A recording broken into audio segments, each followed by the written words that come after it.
আজকে একটা রিপোর্ট ঢাকা পোস্টে, দামি ঘড়িতেই মজে ছিলেন ওবায়দুল কাদের। অর্থাৎ তার শাসনামলে তিনি ক্ষমতায় যখন এবং গুরুত্বপূর্ণ দায়িত্বে, সড়ক সেতু মন্ত্রণালয়ের দায়িত্বে, সেই সময়ের কথা বলা হচ্ছে যে দামি ঘড়ি উপহার পেলেই তিনি খুশি থাকতেন এবং দামি ঘড়ি উপহার দিয়ে ঠিকাদাররা কাজ বাগিয়ে নিত।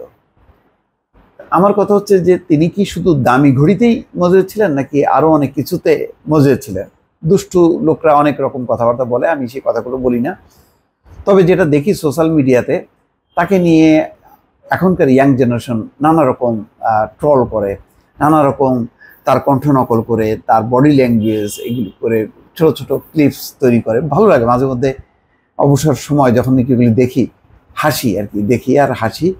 আর যখন নাকি তার বক্তৃতাগুলো নকল করে করে কেউ সামনে নিয়ে আসে, মজাই লাগে। এখান থেকে শিক্ষণীয় কিছু নেই, এখানে আছে বিনোদন, আছে রাজনীতিতে জোকার বৃত্তি যদি কেউ চালু করে থাকেন, তার পুরোধা বা মানে শীর্ষে আছে ওবায়দুল কাদের। কত রাজনীতিকে পচানো যায়, সস্তা করা যায়, খেলো করা যায়, এই ক্ষেত্রে ওনার জুড়ি নেই। আমি আশ্চর্যই যে উনি আবার ঢাকা বিশ্ববিদ্যালয়ের ডাকসু ভিপি পদেও লড়েছিলেন, যার ছাত্র রাজনীতির ঐতিহ্য আছে, ছাত্রলীগের সভাপতি ছিলেন। কিন্তু শেষ বয়সে এসে তিনি রাজনীতিকে একদম সার্কাস পার্টির মধ্যে ঢুকায় তারপরে বিদায় নিয়েছেন। এখন যে খবরটা সেটা ওটাই, এখানে বলা হচ্ছে মানুষের অনেক রকম লোভের জায়গা থাকে। কারো থাকে দামি খাবারের প্রতি, কারো আবার দামি গাড়ি বাড়ি কিংবা রাজ্য শাসনের লোভ। এমনই এক লোভ আঁকড়ে ধরেছিল আওয়ামী লীগের সাধারণ সম্পাদক ওবায়দুল কাদেরকে। তিনি ছিলেন ঘড়ি লোভী, বিশ্বের দামি দামি ঘড়ি উপহার পেতেই যত লোভ করেছিলেন। মন্ত্রণালয়ের ঠিকাদারদের কাছ থেকে তিনি উপহার হিসেবে ঘড়ি নিতেন, বিনিময়ে বড় বড় প্রজেক্টে কাজ দিতেন বলে অভিযোগ আছে। খোঁজ নিয়ে জানা যায় আওয়ামী লীগের সাধারণ সম্পাদক ও সাবেক সেতুমন্ত্রী ওবায়দুল কাদেরের পেশা ছিল লেখক ও সাংবাদিকতা। লেখালেখি থেকে তার আয় ছিল 1,40,000, তার আইনজীবী স্ত্রীর আয় ছিল 1,50,000 টাকা। ভালো, দুইজনে মিলে 3 লাখ টাকার মতো ইনকাম। এক যুগ পরে সে তার বাৎসরিক আয় দাঁড়ায় 38,07,508 টাকা। পরিবর্তন হয় চালচলন ও পোশাকের। সময়ের সঙ্গে সঙ্গে রুচিও পরিবর্তন হয়েছে। ক্ষমতায় থাকাকালে পড়তেন নামি দামি অনেক ব্র্যান্ডের ঘড়ি, তার মধ্যে ওবায়দুল কাদেরের হাতে দেখা গেছে রোলেক্স ডেট প্রেসিডেন্ট ঘড়ি, দাম 28,86,000 টাকা। Louis Vuitton GMT Voyager pink gold সংস্করণ, দাম 12,72,000 টাকা। চিন্তা করেন, এগুলি মানে পড়তে গেলেও গলা শুকায় আসে।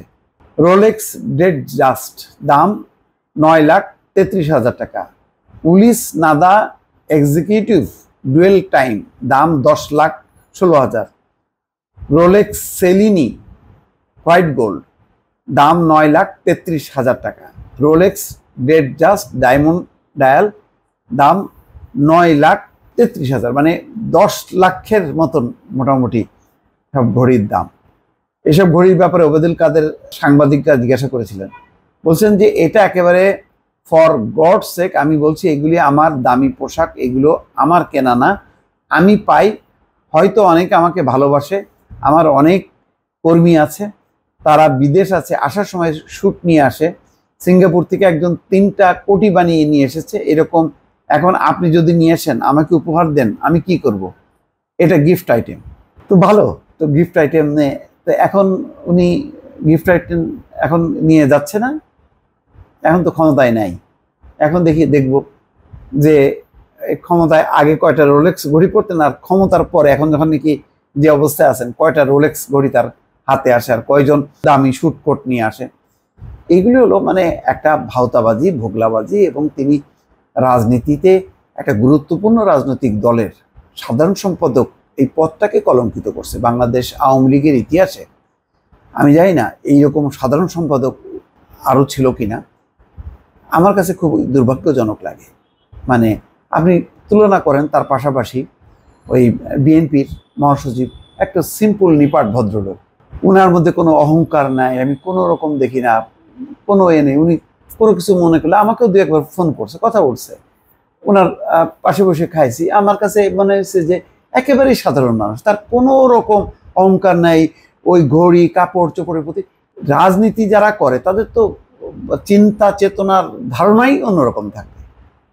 উনি কি মানে নিয়ে আসলেন এইরকম একটা জোকার, একটা মোকার শেখ হাসিনা নিয়ে আসছেন।